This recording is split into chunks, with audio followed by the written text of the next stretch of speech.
Welcome to Behind the Crime, the podcast that delves into the darkest corners of human history. And today, we're going to unravel the chilling saga of a man who, with a few words and a twisted vision, sent ripples of terror across the nation. Charles Manson. Manson wasn't born into evil, but his life was a tapestry woven with neglect, crime, and a desperate search for belonging that ultimately led him down a path of profound darkness. Born in Cincinnati, Ohio, in 1934, his early life was marked by instability.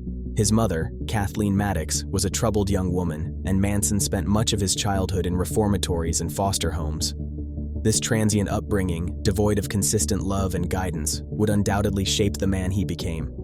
By his late teens, Manson was already a seasoned criminal, cycling through juvenile detention and adult prisons for a string of offenses including theft, pimping, and assault. It was during these years of incarceration that Manson honed his manipulative skills and began to develop his peculiar, apocalyptic worldview. He devoured books on religion, philosophy, and the occult, blending these influences into a potent, intoxicating ideology.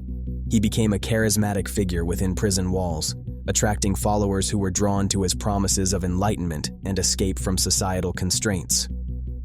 Upon his release in 1967, Manson, now in his early 30s, found himself in San Francisco during the Summer of Love. But he wasn't interested in peace and flower power. He saw the burgeoning counterculture as fertile ground for his own agenda. He moved to Los Angeles and began gathering a group of young, impressionable followers, predominantly women, who were disillusioned with mainstream society and searching for meaning. This group, which would come to be known as the Manson family, was drawn to Manson's magnetic personality, his pronouncements of cosmic knowledge, and his promises of a new world order. Manson's charisma was undeniable. He was a master manipulator, exploiting the insecurities and desires of his followers. He presented himself as a spiritual guru, a prophet, even a reincarnation of Jesus Christ. He preached a doctrine of helter-skelter, a term he borrowed from the Beatles song, which he interpreted as an impending race war. He believed that the Beatles, whom he idolized and considered his spiritual guides, were sending him coded messages through their music, urging him to incite this apocalyptic conflict.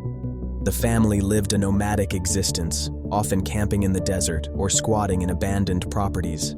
Manson exerted complete control over his followers, dictating their every move, their thoughts, and their relationships. He discouraged them from using drugs, claiming they dulled their senses, but he himself was a heavy LSD user, and his drug use likely contributed to his increasingly erratic and violent behavior. He demanded absolute loyalty, and any perceived betrayal was met with swift and brutal punishment. As the 1960s drew to a close, Manson's paranoia and obsession with helter-skelter escalated. He grew increasingly frustrated that his prophecy wasn't coming to fruition. He believed that the establishment was trying to silence him and that he needed to create a dramatic event to force the race war into existence. This is where the horrifying crimes began. The first act of unspeakable violence occurred on the night of August 8, 1969. Manson, along with four of his followers, Susan Atkins, Patricia Krenwinkel, Leslie Van Houten, and Charles Tex Watson, drove to the sprawling Benedict Canyon estate of Hollywood film director Roman Polanski. Polanski was out of town, but his pregnant wife, Sharon Tate, was home with three guests: celebrity hairstylist Jay Sebring, coffee heiress Abigail Folger, and Folger's boyfriend, Wojtek Frykowski. The intruders broke into the house, terrorizing the inhabitants. Tex Watson, armed with a pistol, took charge. Sharon Tate, pleading for her life and the life of her unborn child, was brutally murdered. The others were also subjected to horrific violence. The killers left behind a scene of unimaginable carnage, an act of depravity that shocked the nation. To further sow discord and to frame black people for the murders, Atkins scrawled "pig" in Tate's blood on the front door. The next night, the terror continued. Manson, feeling the previous night's murders weren't sensational enough, decided to lead another group, this time consisting of himself, Watson, Atkins, Krenwinkel, and Linda Kasabian, on another killing spree. Their targets were Leno LaBianca, a wealthy grocery store owner, and his wife Rosemary, who lived in the Los Feliz neighborhood of Los Angeles. This time, Manson participated directly in the murders, stabbing Leno LaBianca himself. Again, the killers left a message in blood, this time, death to pigs on the refrigerator and helter-skelter on the La Bianca's wall. The Manson family murders sent shockwaves through Hollywood and across the country. The seemingly random nature of the killings, targeting innocent people, fueled a wave of fear and paranoia. The public was captivated and horrified by the details that began to emerge about the charismatic cult leader and his devoted followers. The investigation was complex and protracted.